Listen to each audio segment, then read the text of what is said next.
ప్రజాస్వామ్య దేశంలో ప్రజలకు న్యాయం జరగాలని గొంతెత్తి అరుస్తే పార్లమెంటులో వినబడడం లేదా, నాయకులకు కనబడడం లేదా? ఒకటి సార్, మన చరిత్ర గమనించినట్లయితే బాబాసాహెబ్ అంబేద్కర్ గారు తన ఉద్యమాన్ని ప్రారంభించిన దశలో ఈ దేశాన్ని పరిపాలిస్తున్న బ్రిటిష్ వాళ్ళని కావచ్చు, ఈ దేశ ధరలను కానీ ఒక మాట అడిగింది, మా ప్రజలకి మీరు ఏ విధంగానైతే సకల హక్కులని సకల భోగభాగ్యాలు అనుభవిస్తా ఉన్నారో, ఈ భూమి మీదకి వచ్చినప్పుడు మనం అంతా మనుషులమే కదా, మీతో పాటుగా సమానంగా అన్ని రంగాలలో సమవాట ఇవ్వండి అని అంబేద్కర్ గారు తన పోరాటాన్ని మొదలు పెట్టినటువంటి సందర్భంలో ఈ దేశ ధరలంతా కూడా బ్రిటిష్ వారితోటి అంబేద్కర్ గారు చెప్పినటువంటి న్యాయమైనటువంటి డిమాండ్ ని బ్రిటిష్ వాడు ఒప్పుకున్నాడు తప్ప ఈ దేశ ధరలు ఎవరు కూడా ఒప్పుకోలే. ఏమన్నారా ఆ రోజు ఈ మాలమాదిగలకి, చాకలకి, గౌములకి, కురుమలకి, పద్మశాలకి, వడ్రంగులకి, కమ్మరి కుమ్మరి వీళ్ళంతా కూడా సబ్బండ వర్గాలకి చదువుకునే హక్కెందుకు? వీళ్ళు ఎవరైతే ఏ పని చేస్తున్నారో వాళ్ళ వృత్తులు వాళ్ళే చేయాలి తప్ప వీళ్ళకెందుకు చదువు, వీళ్ళకెందుకు అధికారం అని చెప్పేసి ఆనాడు అంబేద్కర్ చేసిన ఉద్యమానికి అడ్డు తొలగడం జరిగింది. అయినా కానీ వాటిని ఛేదించుకుంటూ అంబేద్కర్ గారు వాళ్ళు భారత రాజ్యాంగాన్ని రాసి విద్య, ఉద్యోగ, రాజకీయ హక్కులను కల్పించింది అధికారంలోకి రావాలి అని. అంటే అంబేద్కర్ గారు ఉద్యమం చేసినప్పుడు అడ్డు తొలగినటువంటి ఈ నాయకులకు మనసులో ఒకటే కోరిక, వీళ్ళు చేసే వృత్తులే చేయాలి తప్ప వీళ్ళకి చదువు ఎందుకు, ఉద్యోగాలు ఎందుకు అనేటువంటి హృదయం, మానవత్వం లేనటువంటి మనుషులు ఏ విధంగా మా తరపున, మా అందరి పేద ప్రజల యొక్క పక్షాన, మా గొంతుకగా ఏ విధంగా ఆ సమస్యలు పరిష్కరిస్తారు సార్? వాళ్ళకి ఏ మాత్రం కూడా 0.1% కూడా మేము కూడా వాళ్ళలాగా బతకాలని కోరుకునేటువంటి నాయకులు అగ్రకులాలు ఇప్పటి వరకు పుట్టలేదు సార్. కాబట్టే ఎప్పుడు వాళ్ళు కూడా చట్టసభలలో మాట్లాడారు. 5 ఏళ్లకు ఒకసారి వచ్చేటువంటి ఎన్నికలలో మా దగ్గర ఉన్నటువంటి ఓటు అనేటువంటి ఆయుధాన్ని ఉపయోగించుకొని వాళ్ళ అధికారంలోకి రావడానికి అనేక నాటకాల రూపంలో మా దగ్గరికి వస్తారు తప్ప నిజాయితీగా మాకు న్యాయం చేయాలి, మా వర్గాలు వాళ్ళతో పాటుగా సమానంగా బ్రతకాలని కోరుకున్నటువంటి నాయకుడు పుట్టలేదు సార్. మేము తెల్లంగెత్తనే ఓరవలేనటువంటి లీడర్లు వీళ్ళు అంతా కూడా, మేము తెల్లంగెత్తనే ఓరవలేని లీడర్లు. అలాంటివి మా సమస్యలు పరిష్కరిస్తారని మేము ఎట్లా అనుకుంటాం? మేము స్వతంత్రంగా ఒక రాజకీయ శక్తిగా బయలుదేరినాం, ధర్మ సమాజ్ పార్టీని ఏర్పాటు చేసుకున్నాం గత 13 సంవత్సరాలుగా. మేము మా పార్టీని డెవలప్ అవుతాం తప్ప వాళ్ళ మీద ఆధారపడే పరిస్థితి లేదు. గత భారతదేశంలోనే అంటే ఒక అద్భుతమైన వెలుగు, అలాంటి వెలుగైన ఒక మహాత్మా జ్యోతిరావు పులే బీసీ, ఒక నారాయణ గురు బీసీ, ఒక సాహు మహారాజ్ బీసీ, ఒక ఛత్రపతి బీసీ, ఒక పెరియార్ రామస్వామి బీసీ, ఇలా చెప్పుకుంటూ పోతే ఎంతో మంది దేశం కోసం ప్రాణ త్యాగాలు చేసిన వాళ్ళందరూ ఎస్సీ, ఎస్టీ, బీసీలే.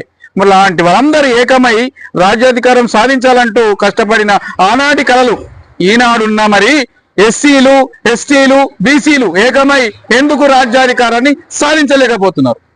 అంటే ఏ ఉద్యమమైనా కానీ మా అధినేత విశాల మహారాజు గారు ఒక మాట చెప్పడం జరిగింది, అన్ని ఉద్యమాలు ఒకే విధంగా ఉండే, అన్ని ఉద్యమాలు కూడా ఏదో మంచి చేద్దామని బయటకు వస్తారు. కానీ పోతున్న మార్గంలో ఇప్పుడున్నటువంటి పాలక వర్గాలు వాళ్ళు ఈ నాయకులకు ఇచ్చేటువంటి ట్రీట్మెంట్ ఆధారంగా ఎక్కడో కాడ సరెండర్ కావడం, కాంప్రమైజ్ కావడం వల్ల ఒక పవిత్రమైన ఉద్యమంగా నడిపించే ఉద్యమాలన్నీ పక్కదారి పట్టిపోతున్నాయి. కానీ మా ఉద్యమం ఆ విధంగా ప్రారంభించబడలేదు. మేమంతా కూడా 13 ఏళ్ళుగా రాజకీయేతర ఉద్యమంగా నడిపించి రాజకీయ పార్టీగా బయలుదేరినాం.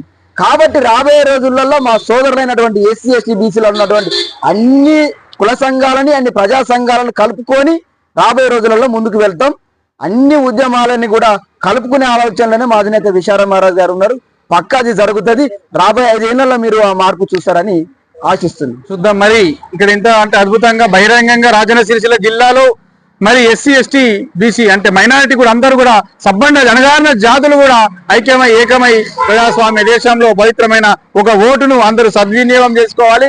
ప్రజాస్వామ్యబద్ధంగా, రాజ్యాంగబద్ధంగా పేదరికాన్ని రాజ్యాధికారం వైపు మళ్లించాలంటున్నారు. మరి ఇక్కడ ఉమ్మడి కరీంనగర్ లో పార్లమెంటు అభ్యర్థిగా అంటే పోటీ చేస్తున్నాడు శ్రీకాంత్ గారు. మరి అలాంటి శ్రీకాంత్ గారికి మరి ఎలాంటి మెజారిటీతో గెలుపునిస్తారో చూద్దాం. ఖచ్చితంగా మీ మాటలు విని ఓటేస్తారని మీరు అనుకుంటున్నారా? 100% ఇప్పుడిప్పుడే మా సమాజం అంతా కూడా, మా జాతులలో ఉన్నటువంటి విద్యావంతులు, యువకులు, మేధావులు అంతా కూడా ఆలోచన చేస్తా ఉన్నారు. ఎందుకంటే ఈ తెలంగాణ గడ్డ మీద డాక్టర్ విశాల మహారాజ్ గారు చేస్తున్న పోరాటం, తను చేస్తున్న త్యాగం, మా సమాజం పట్ల తనకున్నటువంటి అంకితమైనటువంటి ప్రేమ, అభిమానము, మా జాతులను అధికారంలో తీసుకురావాలని తను చేస్తున్న కృషిని మా సమాజం ఇప్పుడిప్పుడు అర్థం చేసుకుంటా ఉన్నది. మరి అంబేద్కర్ అందరివాడా లేకుంటే కొందరివాడా? అంబేద్కర్ 100% అందరివాడు. అగ్రకులాలు ఉన్నటువంటి పేదలకి కూడా అంబేద్కర్ గారు రాసిన రాజ్యాంగంలో ఉన్న చట్టాలు ఈ రోజు అనుభవిస్తున్నారు అంటే అంబేద్కర్ 100% అందరి వాడు, కొందరి వాడు అనేది ఈ పాలక వర్గాలు వాళ్ళు చేసిన కుట్రలో భాగంగానే అంబేద్కర్ పలానా మాదిగ వర్గాలకు సంబంధించిన వ్యక్తిగా ట్రీట్ చేయడం వల్ల మెజార్టీ వర్గాలైనటువంటి మా బీసీ సోదరులంతా కూడా అంబేద్కర్ యొక్క ఆలోచనకు దూరం చేసేటువంటి ఒక కుట్రనే తప్ప అంబేద్కర్ 100% అందరి వాడు. ఏం చెప్పాలనుకుంటున్నారు రాజన్న సిరిసిల్ల జిల్లా ప్రజలకు, అలాగే యావత్ భారతదేశంలో ఉన్న తెలంగాణ రాష్ట్ర ప్రజలకు, ఉమ్మడి కరీంనగర్ జిల్లాకు? రాజన్న సిరిసిల్ల నియోజకవర్గం, అదే విధంగా కరీంనగర్ పార్లమెంట్ కింద ఉన్నటువంటి హుజరాబాదు, ఉస్నాబాదు, మానకొండూరు, చొప్పదండి, కరీంనగర్, వేములవాడ, సిరిసిల్ల ఈ 7 నియోజకవర్గాలలో నివసిస్తున్న మా అణగారిన వర్గాలందరికీ కూడా ఒకటే విజ్ఞప్తి చేస్తా ఉన్నా, మీ అందరి అమూల్యమైన ఓటును తీసుకురావడం కోసం డాక్టర్ బాబాసాహెబ్ అంబేద్కర్ గారు తన జీవితాంతం పోరాటం చేసి సాధించిన గొప్ప వరం మనకి ఓటు అనేటువంటి ఆయుధం. ఆ ఓటే మన తలరాతలు మారుస్తుంది. 5 ఏళ్లకు ఒకసారి వచ్చేటువంటి ఈ ఎన్నికలు అనేవి మనకు యుద్ధం లాగానే భావించాలి తప్ప ఇది ఒక పండుగ కాదు. మరి ఎవరు వస్తారు, ఏ పార్టీ వస్తాడు, ఏ పార్టీ కూడా డబ్బులు ఇస్తారు అనేటువంటి ఆలోచన నుంచి మనం బయటపడతాం.